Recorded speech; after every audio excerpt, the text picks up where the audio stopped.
Shalom dan selamat pagi semua. Selamat datang ke BWC Online Sunday Celebration. Alright, jadi kami sangat happy karena Anda dapat turut berserta sama-sama kami pada pagi hari ini untuk beribadah, untuk mendengarkan firman Tuhan dan untuk menerima berkat daripada Tuhan. Alright, jadi kami sangat mengalu-alukan Anda yang berada dalam platform Zoom, platform YouTube dan juga Facebook. Alright, jadi dan juga suka saya ingatkan pada kita semua, karena setiap minggu pertama pada awal bulan pada bulan yang baru gereja kita akan mengadakan perjamuan kudus. Alright, jadi hari ini kita akan mengadakan perjamuan kudus. Jadi jangan lupa untuk sediakan air dan juga roti kita supaya kita dapat sama-sama turut serta di dalam perjamuan kudus pada hari ini. Haleluya. Alright, jadi sebelum kita memulakan ibadah kita, mari sama-sama kita berdoa. Saya pimpin kita di dalam doa. Haleluya Tuhan, haleluya Bapa, haleluya Yesus. Tuhan Allah Bapa kami di surga, kami sangat bersyukur buat kebaikan anugerah Tuhan di dalam kehidupan kami.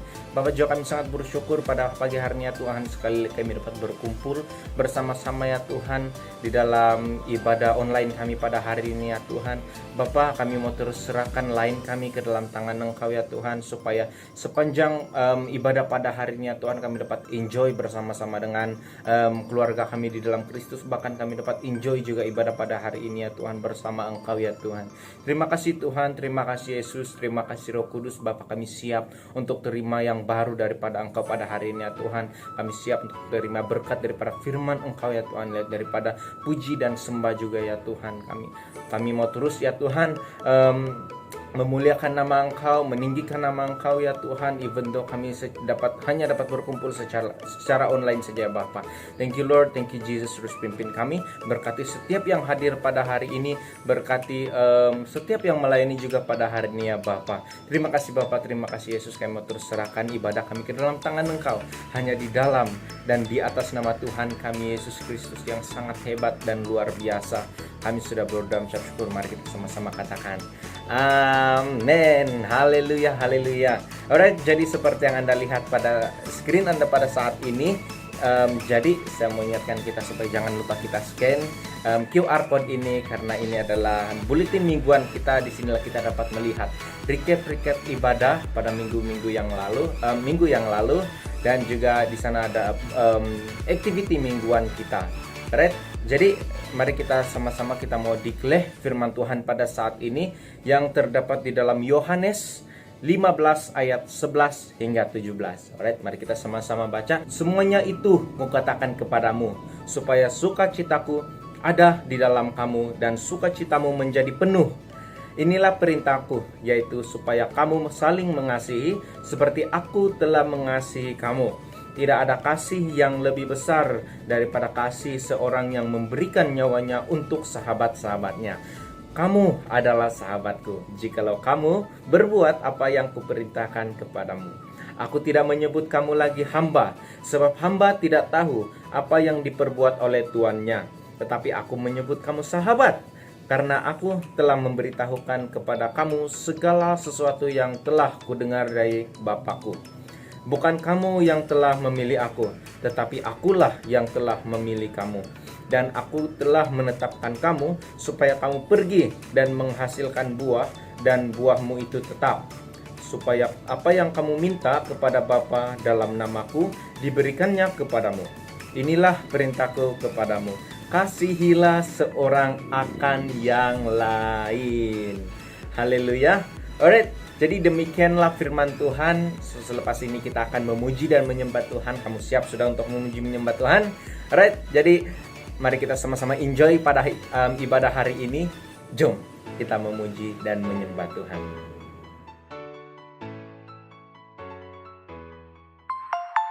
Shalom Church. Haleluya. Christ is our victory, amen. Mari kita naikkan pujian ini bersama-sama.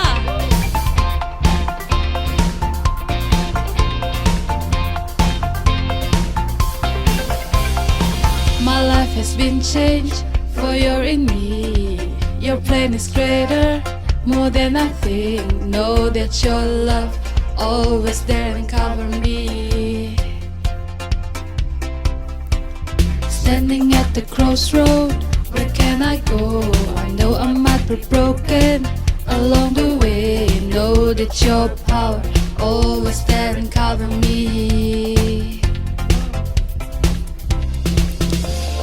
God is for us, no one against us.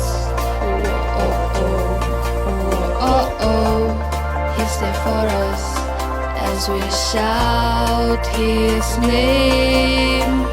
Christ, our victory. The mighty God has fought for us. We're never alone. Christ, our victory. Oh glorious, you conquer my heart all of my days.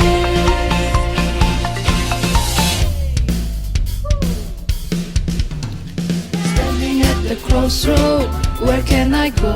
I know I might be broken along the way. Know that your power always there and cover me. If God is for us, no one against us. Oh oh oh, oh oh, He's there for us as we shout His name. Christ, our victory. The mighty God has fought for us. We're never alone. Christ, our victory. Oh glorious, you conquer my heart all of my days. We will not be moved. We will not be shaken. Jesus, our Almighty God. We will not be moved. We will not be shaken. Jesus, our Almighty God. We will not be moved. We will not be moved. We will not be shaken.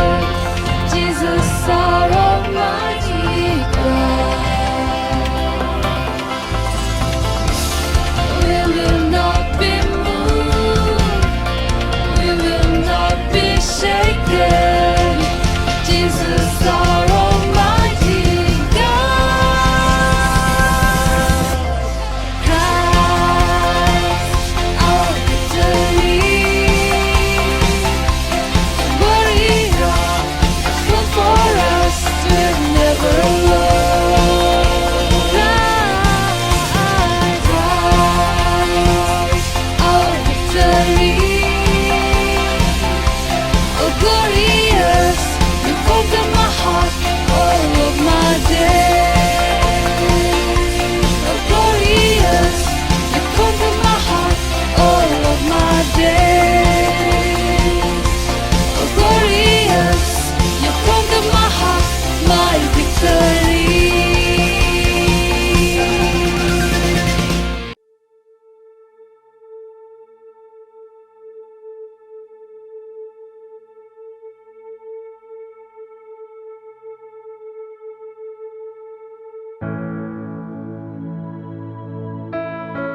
Yes, Lord, we bring our honest heart to worship you in every season in our life, Jesus.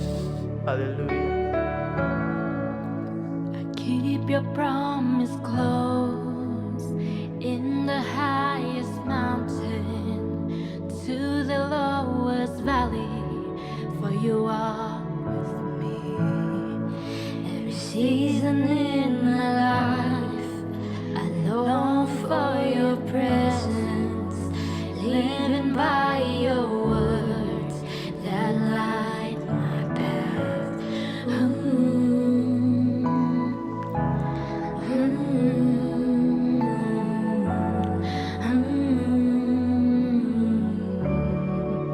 on, with all your heart, sing it out.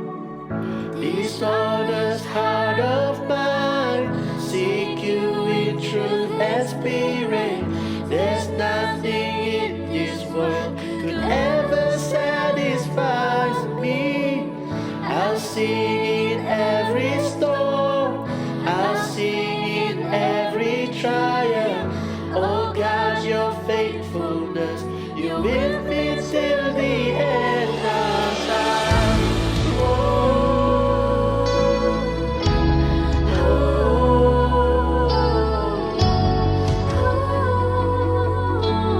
You always be the same. You always be the same. You're my first and forever. The loving God you are. Your grace for me. So whatever life may bring, I won't walk away. I'm not forsaken. You will with me through it all.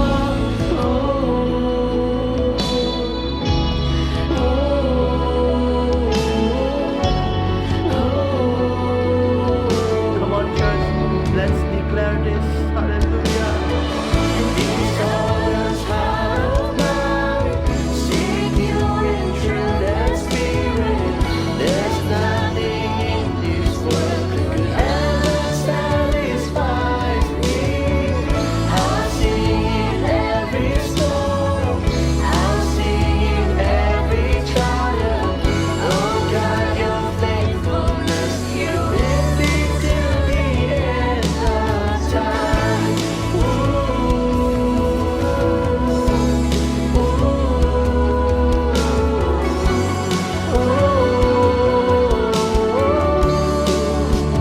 You'll be with me to the end of time, to the end of time.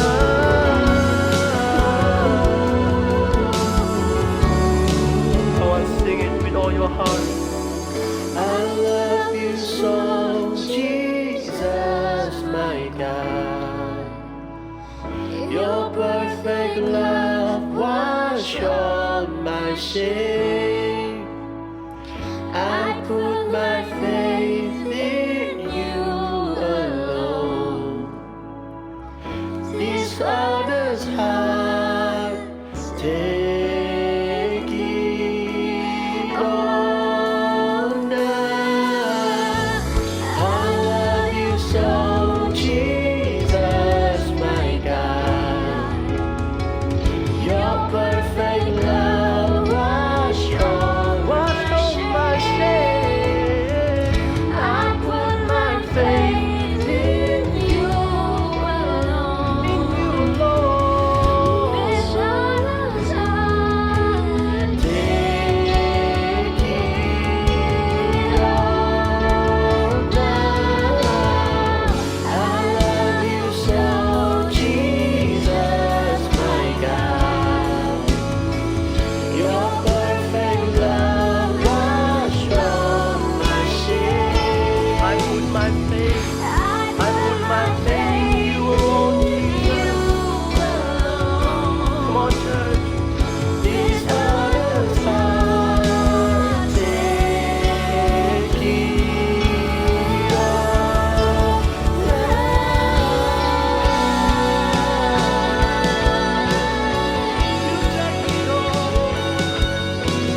Hai, shalom semua jemaat yang dikasihi di dalam nama Tuhan Yesus. Kita sangat bersyukur karena pagi ini sekali lagi kita dapat berkumpul walaupun hanya di dalam online, dalam talian, tetapi saya percaya berkat Tuhan itu tetap sama. Tuhan kita itu adalah omnipresence. Dia ada di mana-mana.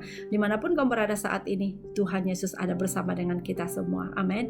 Nah, sebentar lagi kita akan mengambil bahagian di dalam perjamuan kudus. Jadi sebelum kita mengambil bahagian dalam acara ini, mungkin ada di antara kita yang belum mempersiapkan jus anggur dan juga roti. Nah, masa ini Anda boleh mempersiapkan supaya Anda tidak ketinggalan dan Anda boleh bersama-sama dengan kami di dalam mengambil bahagian dalam perjamuan kudus ini. Nah, sebagai orang percaya, sebagai orang Kristen, perjamuan kudus adalah satu upacara yang sangat penting yang kita harus lakukan. Karena apa?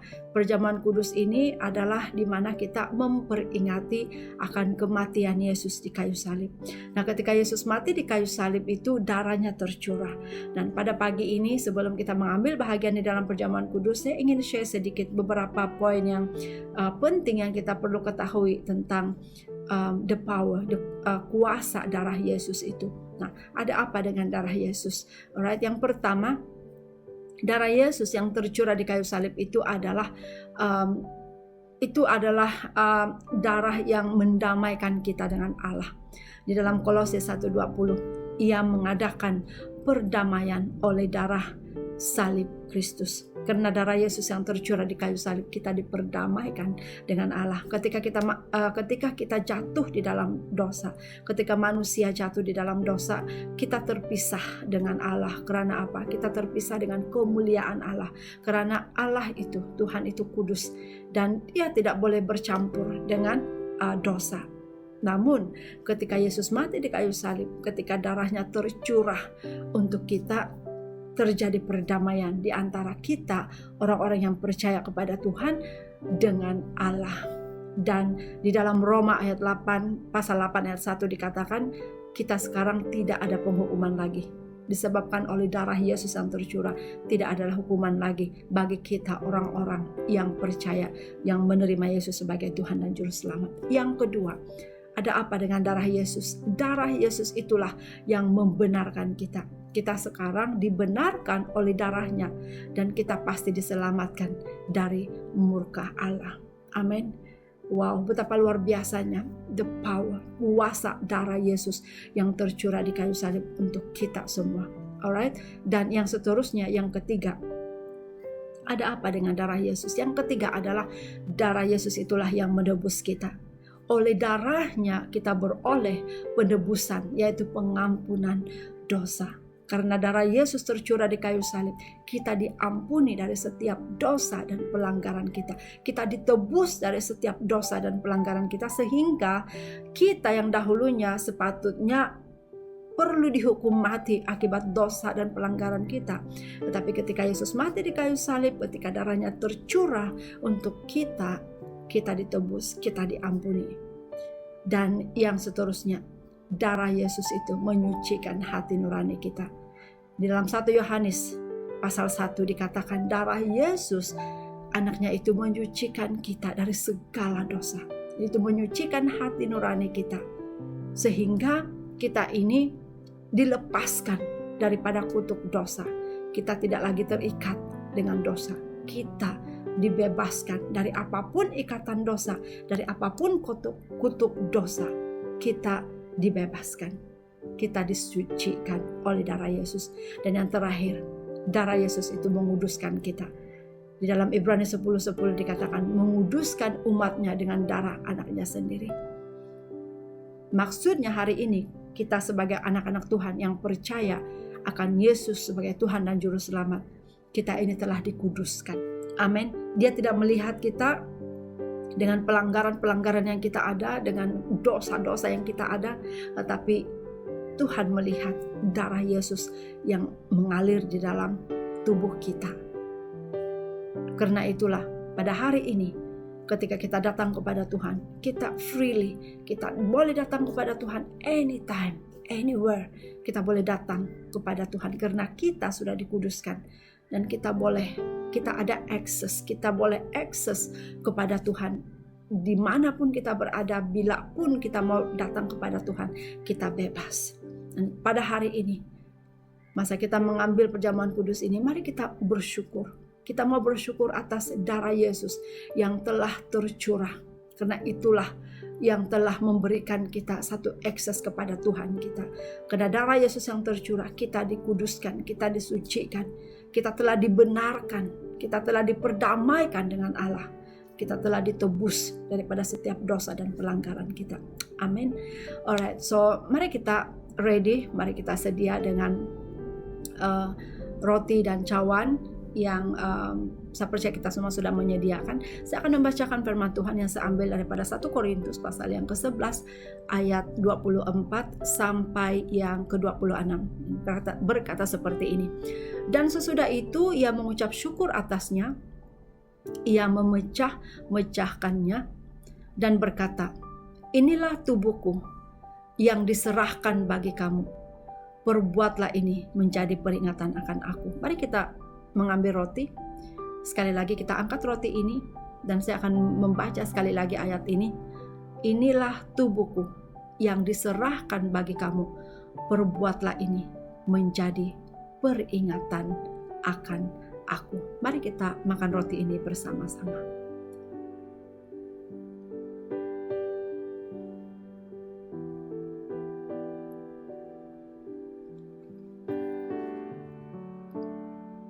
Dalam ayat yang 25 seterusnya dikatakan, demikian juga yang mengambil cawan. Mari kita mengambil cawan, kita angkat cawan bersama-sama. Sesudah makan lalu berkata, cawan ini adalah perjanjian baru yang dimeteraikan oleh darahku. Perbuatlah ini setiap kali kamu meminumnya menjadi peringatan akan aku. Mari kita minum bersama-sama.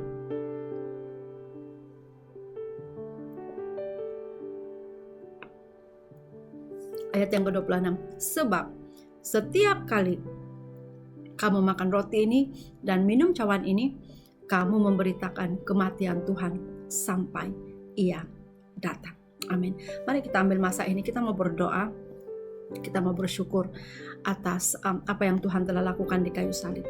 Dan mari sekali lagi kita perbaharui komitmen kita. Mari sekali lagi hari ini kita mengaku di hadapan Tuhan. Apapun mungkin kesalahan yang secara sengaja atau tidak sengaja yang kita lakukan, mari kita datang kepada Tuhan. Kita jujur di hadapan Tuhan, karena Tuhan itu setia dan adil. Setiap kali kita datang mengaku setiap dosa dan pelanggaran kita, Tuhan Yesus setia untuk mengampuni kita. Amin. Dan kita bersyukur atas darah Yesus yang sudah tercurah buat kita. Mari kita sama-sama berdoa. Haleluya. Syikirala baba baba syikirala baba baba syiandara labaya sakarala basyiki. Haleluya, haleluya. Syiantanaralabaya sandaralabasyiki. Haleluya, haleluya, haleluya. Terima kasih Tuhan, terima kasih Bapa.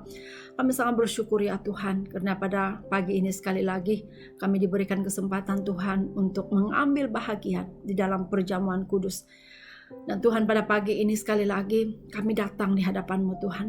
Kami mau merendahkan hati kami Tuhan, merendahkan hati kami di hadapan Engkau ya Bapa. Tuhan, ampuni setiap pelanggaran kami, ampuni setiap dosa kami Tuhan, yang kami sengajakan ataupun mungkin yang kami tidak sadar Tuhan. Bapa, ampuni kami.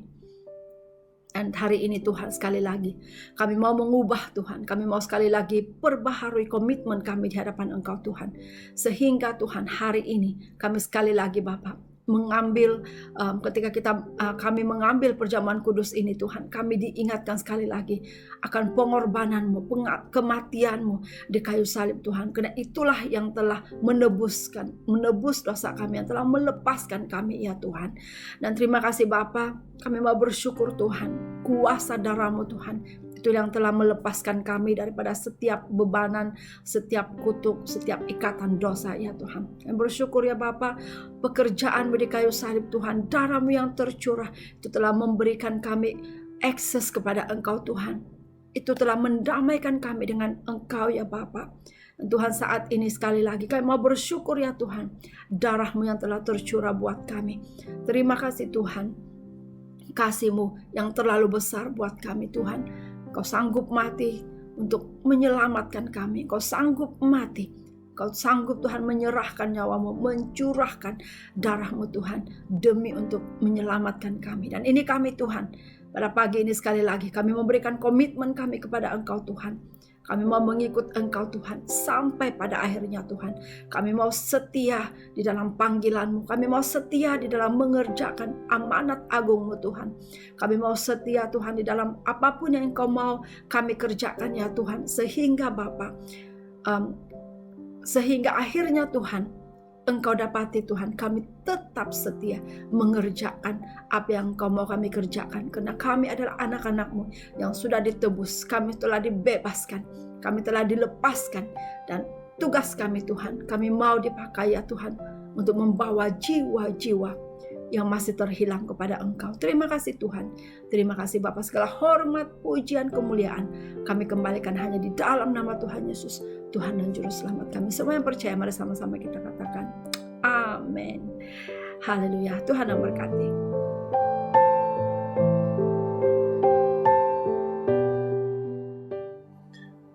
Shalom dalam kasih Tuhan kita Yesus Kristus. Selamat kita bertemu kembali di bulan ini. Nah, pada bulan ini kita akan belajar satu lagi tema gereja kita. Jadi, apakah temanya? Anda siap? Ya, tema gereja kita pada bulan ini ialah Seek First, atau carilah dahulu. Yaitu dipetik daripada ayat dalam Injil Matius pasal yang ke-6 ayat yang ke-33 yang berbunyi seperti ini. Tetapi carilah dahulu kerajaan Allah dan kebenarannya, maka semuanya itu akan ditambahkan kepadamu. Dalam kehidupan kita sehari-hari, apakah yang harus kita cari sebenarnya? Saat Tuhan Yesus menyatakan ini, Dia sebenarnya mengaju satu pertanyaan yang sangat-sangat serius. Ini karena Dia tahu apakah pergumulan kita setiap hari, yaitu pergumulan untuk mencari sesuatu yang boleh memuaskan kehidupan kita. Namun, pada saat kita mencari, kita selalu diserang dengan satu masalah ini, yaitu kekhawatiran. Maka Dia telah memberikan satu formula, satu kebenaran sebagai panduan kita agar masalah yang sentiasa menyelubungi kita ini dapat diatasi. Ya. Jadi sesungguhnya ayat ini merupakan kesimpulan atas penjelasan Yesus yang menjawab kekhawatiran para murid pada waktu itu dan setiap orang percaya sampailah ke hari ini. Nah, setiap dari kita, semua manusia, sama ada orang Kristen ataupun bukan, pasti mempunyai kekhawatiran. Ya, kita khawatir tentang kelangsungan hidup kita. Kita khawatir tentang kenyamanan hidup kita. Dan kita juga khawatir tentang masa depan serta segala kemungkinan-kemungkinan yang akan menimpa hidup kita. Nah, jika kita sama-sama mempunyai kekhawatiran, justru apa yang membezakan murid-murid Tuhan Yesus dengan orang yang tidak percaya mengurus dan menjawab masalah kekhawatiran tersebut. Nah, disinilah Yesus memberikan pegangan yang sangat berharga. Yesus mengatakan kita harus berbeza seperti mana yang disebutkan dalam ayat yang ke-32 dalam Matius 6 ini. Semua itu dicari bangsa-bangsa yang tidak mengenal Allah. Akan tetapi Bapaknya yang di surga tahu bahwa kamu memerlukan semuanya itu. Jadi Yesus menjelaskan perbezaan orang yang mengenal Allah menjawab kekhawatiran. Bangsa-bangsa yang tidak mengenal Allah mengurus dan menjawab kekhawatirannya dengan terlebih dahulu mencari keperluan dan memenuhi keinginan masing-masing. Ya, contohnya apa yang mereka makan, apa yang mereka minum, dan apa yang mereka pakai. Yang pertanyaannya, jika semua itu sudah tersedia, apakah masalah kekhawatiran akan hilang? Ya, tidak ada batasan keperluan keinginan manusia dari keinginan daging yang telah melekat pada diri manusia. Tercapai yang satu, kemudian keperluannya akan meningkat dan seterusnya, tidak akan pernah kehabisan. Maka disinilah Yesus memberikan pengajaran untuk mengutamakan mencari kerajaan Allah dan kebenarannya. Inilah dasar kita untuk berpikir dan menilai apa yang menjadi keperluan dan keinginan kita. Jadi anak-anak Tuhan akan memakai perspektif kerajaan Allah untuk mencari dan memenuhi kekhawatiran dalam hidup. Nah, sekali lagi, ayat ini adalah perintah Tuhan Yesus untuk mengutamakan kerajaan Allah. Mendahulukan kerajaan Allah dalam hidup ini mengingatkan kita akan makna kehidupan. Hidup ini adalah anugerah yang Tuhan berikan bagi kita. Maka jangan khawatir tentang apapun juga, tetapi jalanilah seturut dengan kehendak-Nya. Mari temukan kehendak Allah dalam susah dan senang atau kekurangan dan kelebihan. Jadi ayo sekali, Tuhan memberkati saudara dan saudari dengan melimpahkan segala kebaikan dalam hidup Anda di saat Anda pada setiap hari mengutamakan kerajaan Allah terlebih dahulu. Amin. Tuhan memberkati.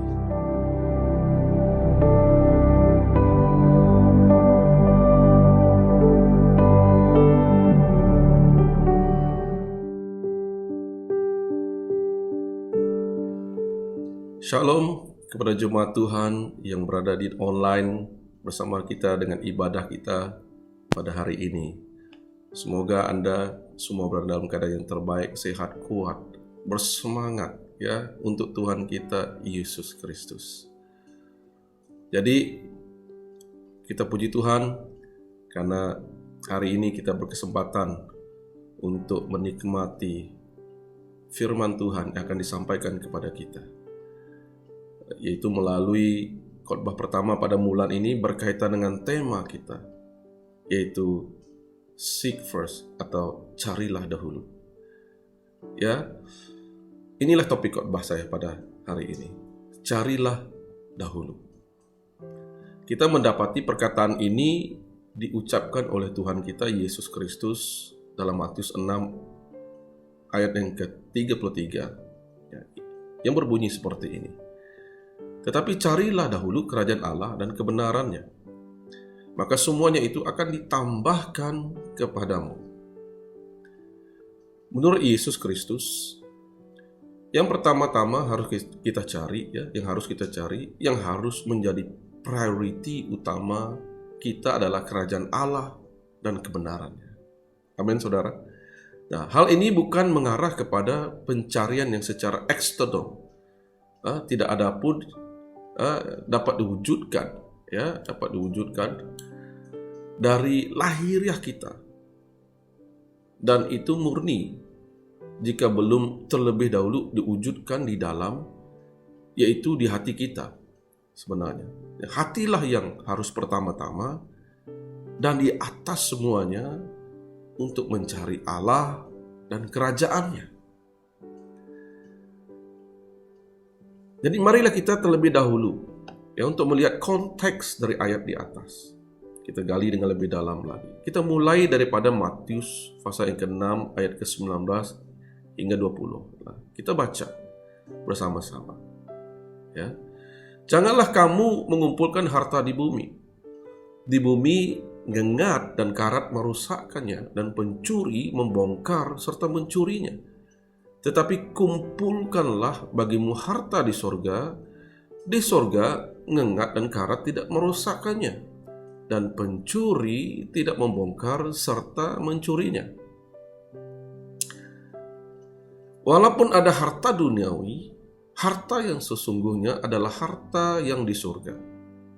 Harta sejati inilah yang diinginkan oleh Yesus Kristus untuk kita kumpulkan. Ya, sesungguhnya apa untungnya, saudara, jika seseorang sangat kaya di bumi, tetapi ia sangat miskin di surga? Nah, sebagaimana yang dikatakan oleh Yesus kepada malaikat jemaat di Laodikia di dalam Wahyu pasal yang ketiga, ayat ke-17 dan 18. Karena engkau berkata, aku kaya dan aku telah memperkayakan diriku dan aku tidak kekurangan apa-apa. Dan karena engkau tidak tahu bahwa engkau melarat dan malang, miskin, buta dan telanjang, maka aku menasihatkan engkau supaya engkau membeli daripadaku emas yang telah dimurnikan dalam api, agar engkau menjadi kaya. Saudara, Tuhan Yesus Kristus, pemilik emas yang murni, memanggil kita untuk datang kepadanya dan membeli daripadanya. Adakah kita menerima panggilannya untuk menerima harta surgawi, untuk menerima emas yang telah dimurnikan dalam api? Ataukah kita ingin mengejar harta duniawi yang dapat binasa? Jadi sebagaimana di dalam 1 Timotius pasal ke-6 ayat 6 hingga 9 katakan kepada kita, memang ibadah itu kalau disertai rasa cukup memberi keuntungan besar, sebab kita tidak membawa sesuatu apa ke dalam dunia dan kita pun tidak dapat membawa apa-apa keluar. Asal ada makanan dan pakaian, cukuplah. Tetapi mereka yang ingin kaya terjatuh ke dalam pencobaan, ke dalam jerat dan ke dalam berbagai-bagai nafsu yang hampa dan yang mencelakakan, yang menenggelamkan manusia ke dalam keruntuhan dan kebinasaan. Dan juga di dalam Ibrani pasal yang ke-13 ayat 5 hingga 6 kita baca bersama-sama. Janganlah kamu menjadi hamba uang dan cukupkanlah dirimu dengan apa yang ada padamu. Karena Allah telah berfirman, aku sekali-kali tidak akan membiarkan engkau dan aku sekali-kali tidak akan meninggalkan engkau. Ya, sebab itu dengan yakin kita dapat berkata, Tuhan adalah penolongku, aku tidak akan takut apakah yang dapat dilakukan manusia terhadap aku. Saudara yang saya kasihi dalam Tuhan, keuntungan yang besar adalah kesalehan kita, kesucian kita. Kekayaan yang murni adalah kekayaan surgawi. Orang-orang yang benar-benar kaya adalah orang yang telah membeli emas dari Tuhan Yesus Kristus. Oleh itu, biarlah kita datang dan membeli daripadanya emas yang telah dimurnikan agar kita menjadi benar-benar kaya. Dan jangan biarkan tipu daya kekayaan dan kekhawatiran dunia ini menghimpit firman Allah dalam hati kita sehingga membuatnya tidak berbuah. Nah, selanjutnya Yesus Kristus menjelaskan mengapa penting sekali apa yang orang anggap sebagai harta yang sesungguhnya. Di dalam ayat yang ke-21 Matius 6 ini kita membaca, karena di mana hartamu berada, di situ juga hatimu berada. Di mana hartamu berada, di situ juga hatimu berada. Dengan kata lain, tidaklah mungkin hati kita tertuju pada harta duniawi dan pada saat yang sama kita mengumpulkan harta di surga. Harta di surga hanya dapat dikumpulkan oleh mereka yang hatinya berada di surga. Itulah mengapa Paulus berkata di dalam Kolose pasal yang ketiga ayat 2, dia berkata seperti ini, pikirkanlah perkara yang di atas, bukan yang di bumi. Kemudian Tuhan melanjutkan di dalam Matius 6 ayat ke-24 seperti ini, tak seorang pun yang dapat mengabdi kepada dua tuan, karena jika demikian ia akan membenci seorang yang lain dan mengasihi yang lain, atau ia akan setia kepada yang seorang dan tidak mengindahkan yang lain. Jadi kamu tidak dapat mengabdi kepada Allah dan kepada Mamon, saudara. Nah, tidaklah mungkin, saudara, untuk mengabdi kepada Allah, saudara, dan juga kepada manusia atau kepada dan juga pada masa yang sama kepada dunia. Itu maksudnya. Kedua-duanya bertentangan, sebagaimana dikatakan juga oleh Yakobus di dalam pasal 4 ayat yang keempat yang berbunyi seperti ini. Persahabatan dengan dunia adalah permusuhan dengan Allah. Wow. Saya ulangi ayat ini. Persahabatan dengan dunia adalah permusuhan dengan Allah. Jadi barang siapa hendak menjadi sahabat dunia ini, ia menjadikan dirinya musuh Allah. Semakin dalam orang menginginkan dunia, semakin padam api Allah dalam dirinya, dan hal itu berlaku sebaliknya juga. Ya, sudah semestinya kita tidak sedang membicarakan tentang kehadiran kita secara fisikal di dunia ini, saudara. Karena kita semua masih hidup di dunia dan Tuhan telah menetapkan kita untuk menjadi saksi hidup di dalamnya. Jadi yang sedang kita bicarakan adalah percampuran kita dengan dunia ini dan amalan-amalannya, praktik-praktiknya. Tidaklah mungkin bagi kita untuk melayani Tuhan, melayani dunia ini dan juga pada masa yang sama melayani Roh Kudus, saudara. Dan Tuhan melanjutkan perkataannya dalam Matius pasal yang ke-6 dan ayat 25 yang dikatakan seperti ini. Karena itu aku berkata kepadamu, janganlah khawatir akan hidupmu, akan apa yang hendak kamu makan atau minum. Dan janganlah khawatir pula akan tubuhmu, akan apa yang hendak kamu pakai. Bukankah hidup itu lebih penting daripada makanan dan tubuh itu lebih penting daripada pakaian?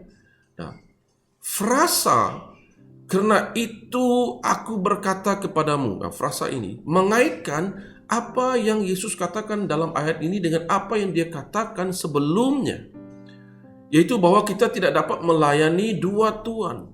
Dengan kata lain, perkataan kerana itu, ayat kerana itu, karena kita tidak dapat melayani dua Tuhan, kita tidak boleh khawatir akan hidup kita. Karena kalau kita khawatir, kita akan melayani Tuhan yang salah. Jadi frasa ini juga, jangan khawatir akan hidupmu. Dan ini termasuk semua yang mungkin kita khawatirkan.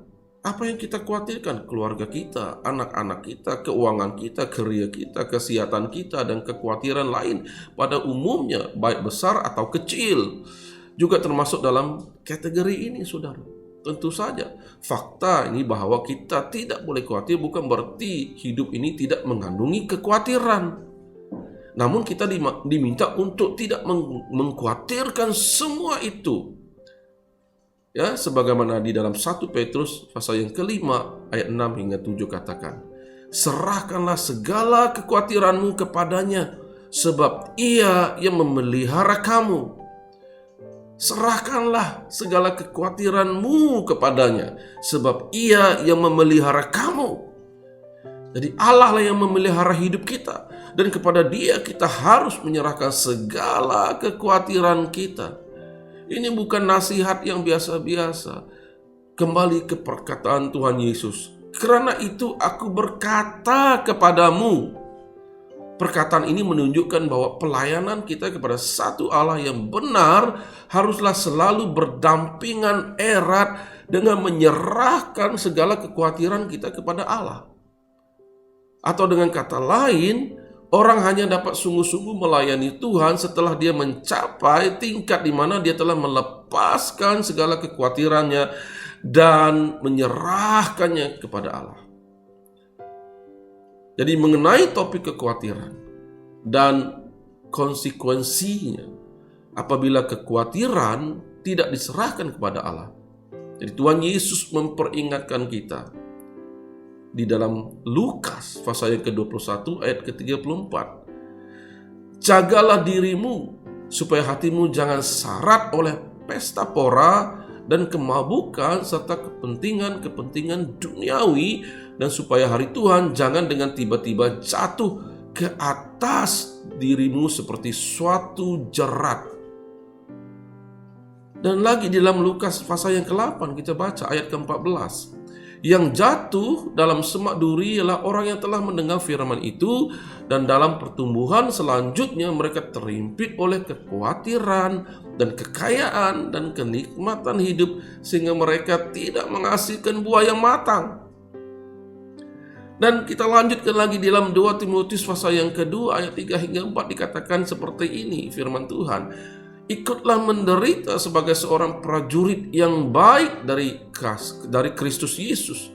Seorang prajurit yang sedang berjuang tidak memusingkan dirinya dengan soal-soal penghidupannya, supaya dengan demikian ia berkenan kepada komandannya.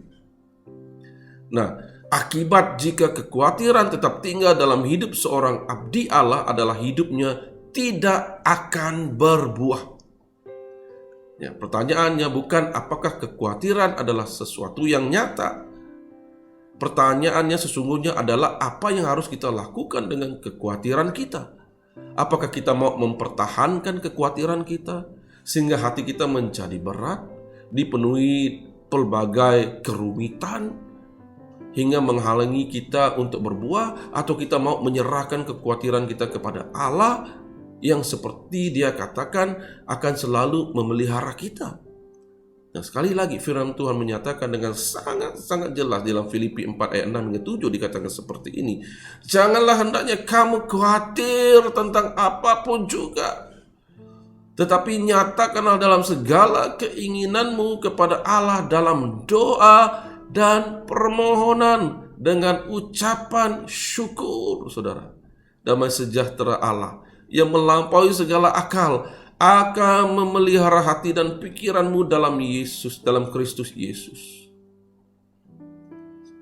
Jadi kita kembali, saudara, kembali ke Matius pasal yang ke-6 dan ke perkataan Tuhan kita di ayat ke-31 dan 32. Sebab itu janganlah kamu khawatir dan berkata, apakah yang akan kami makan, apa yang akan kami minum, apakah yang kami pakai, semua itu dicari bangsa-bangsa yang tidak mengenal Allah.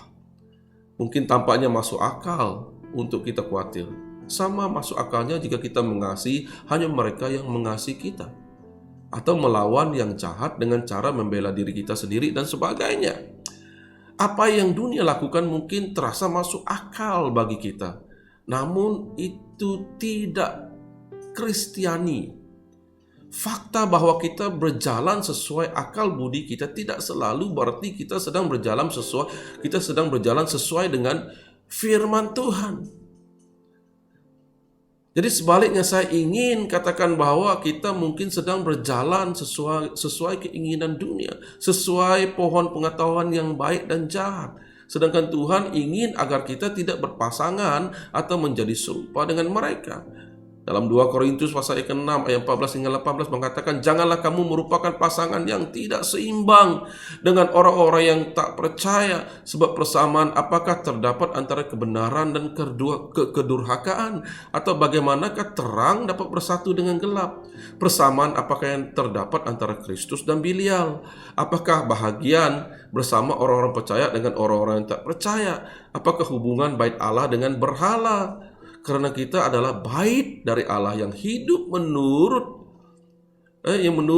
firman Allah ini. Aku akan diam bersama-sama dengan mereka dan hidup di tengah-tengah mereka. Dan aku akan menjadi Allah mereka dan mereka akan menjadi umatku. Sebab itu, keluarlah kamu dari antara mereka dan pisahkanlah dirimu dari mereka. Firman Tuhan. Dan janganlah menjamah apa yang najis, maka aku menerima kamu. Dan aku akan menjadi bapakmu, dan kamu akan menjadi anak-anakku laki-laki dan anak-anakku perempuan. Demikianlah firman Tuhan yang Maha Kuasa.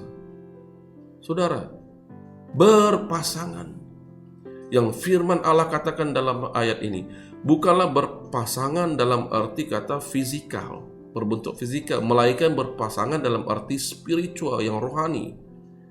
Tuhan mengasihi setiap manusia di dunia ini, dan bagi setiap orang Dia telah mengaruniakan anaknya Yesus Kristus, supaya setiap orang yang percaya kepadanya tidak binasa, melainkan beroleh hidup yang kekal. Itulah sebabnya Dia juga menetapkan kita di dunia ini untuk menjadi terangnya. Oleh karena itu, bukan orangnya sendiri yang menjadi masalah, tetapi sistem dunia ini dan roh si penguasa yang memerintah dunia ini. Jadi frasa janganlah kamu merupakan pasangan yang tidak seimbang dengan orang-orang yang tak percaya bukan berarti kita misalnya melepaskan pekerjaan kita atau secara fisikal mengasingkan diri kita dari dunia. Sebaliknya yang dimaksudkan oleh perkataan itu adalah kita harus melepaskan diri kita dari percampuran, dari berpasangan dengan roh dunia ini. Kita dikatakan berpasangan dengan orang yang tidak percaya ketika kita menundukkan diri kita kepada roh yang mereka sembah, Itulah sebabnya Roma mengatakan kepada kita di dalam ayat Roma pasal yang ke-12 ayat 1 hingga 2, karena itu saudara-saudara, demi kemurahan Allah aku menasihatkan kamu supaya kamu mempersembahkan tubuhmu sebagai persembahan yang hidup, yang kudus dan yang berkenan kepada Allah. Itu adalah ibadahmu yang sejati. Janganlah kamu menjadi serupa dengan dunia ini, tetapi berubah oleh pembaharuan budimu, sehingga kamu dapat membedakan manakah kehendak Allah, apa yang baik, yang berkenan kepada Allah dan yang sempurna. Saudara, kita boleh menjadi serupa atau kita boleh berubah. Setiap saat masing-masing dari kita melakukan masing-masing dari kita melakukan salah satunya, saudara.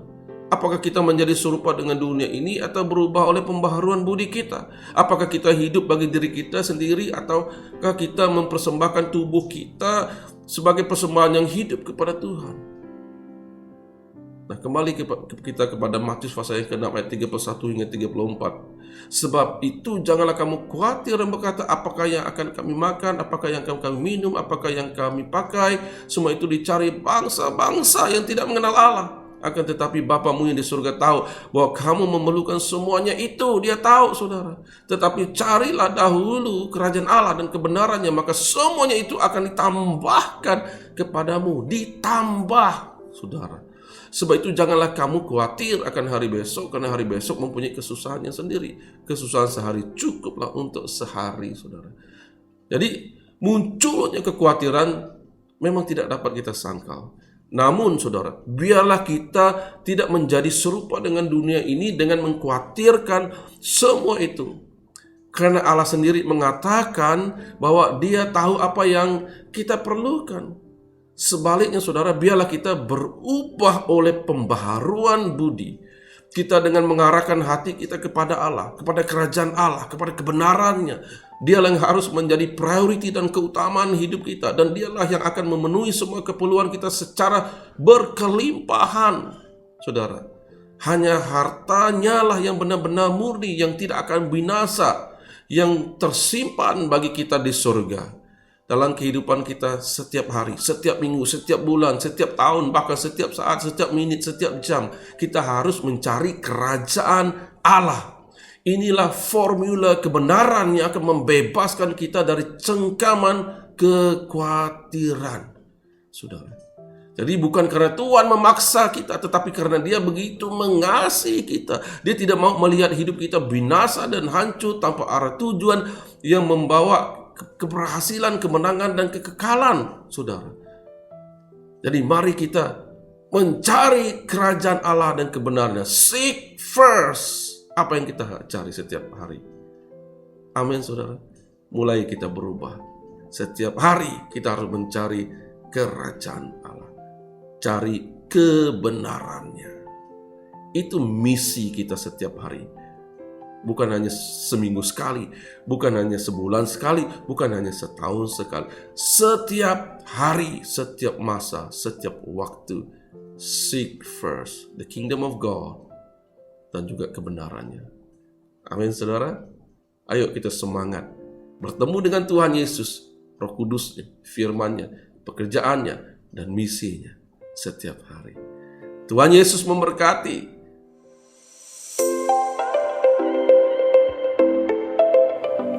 Haleluya, amin, amin. Thank you Pastor Perry untuk khotbah sebentar tadi yang sangat membangun dan memberkati. Alright, jadi bagi kita yang diberkati, mari sama-sama kita akan haleluya. Ataupun kita boleh menggunakan chat box dan juga komen YouTube, kita komen haleluya. Alright, haleluya. Jadi sekarang kita masuk dalam highlight dan announcement. Jadi sebelum itu, mari kita sama-sama lihat video ini.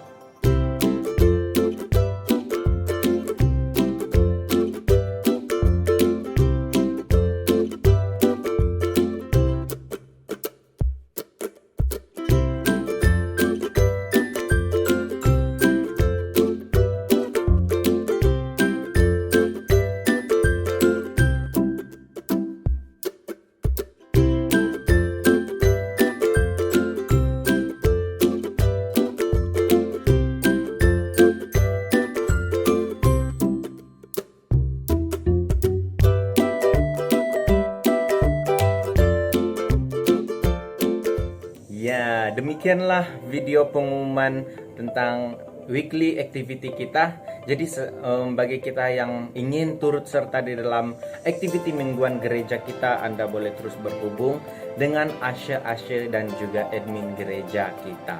Alright, jadi pengumuman seterusnya mengenai offering and tithes. Jadi seperti yang Anda lihat di screen Anda pada saat ini, Anda boleh bank in. Kita punya offering ataupun tithes di nomor yang tertera, nomor account yang tertera di sini. Dan jangan lupa screenshot kita punya receipt itu dan send pada admin yang ada nomor telepon di bawah sini. Send melalui WhatsApp untuk tujuan record.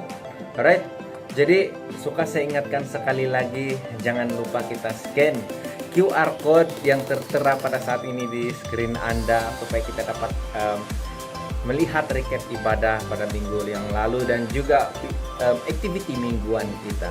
Alright, jadi kita sudah sampai ke penghujung kita punya ibadah pada hari ini, tetapi jangan sedih sebab minggu hadapan pada masa yang sama kita akan berjumpa lagi di dalam ibadah kita BWCC Online Sunday Celebration pada minggu hadapan. Alright, jadi sebelum kita mengakhiri, saya mau serahkan masa dan ruang ini kepada Pastor Perry kita untuk benediction.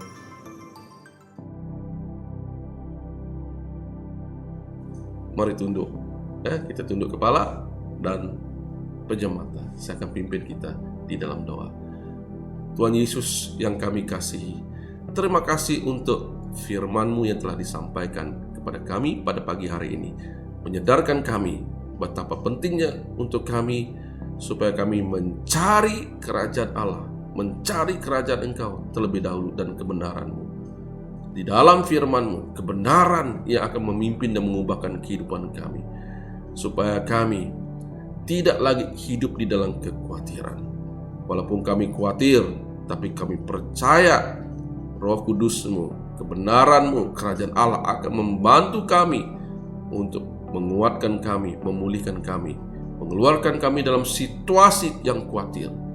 Terima kasih Tuhan untuk firman-Mu, dan kami mau bersemangat untuk mencari Engkau setiap hari Bapa, seperti Engkau mencari kami setiap hari, setiap waktu, setiap detik. Dalam nama Tuhan Yesus kami telah berdoa dan bersyukur. Amin. Tuhan memberkati kita semua.